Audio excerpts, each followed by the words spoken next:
سكر الابواب، سكر الابواب يا زلمه، سكر الباب لا الشيطان يفتح. سكر اي باب بتلاقيه مفتوح سكره. سكر الابواب، سكر الابواب يا اخي، ما بتعرف؟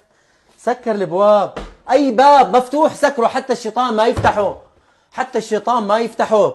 نعم نعم يا حبيبي، نعم، حتى الشيطان ما يفتح. منين جبت الحديث؟ نعم، النبي صلى الله عليه وسلم يقول: فإذا كان ساعة من الليل، إذا أتى يعني جنح الليل، فالنبي صلى الله عليه وسلم يقول: فأغلقوا الأبواب، فأغلق أي باب مفتوح أغلقه إذا ما كنت بحاجة له، باب خزانة، باب براد، باب بيت، باب حمام، بكذا، فأغلقوا الأبواب فإن الشيطان لا يفتح بابا مغلقا. بتقول بسم الله بكون مفتوح، بتقول بسم الله وبتغلق الباب.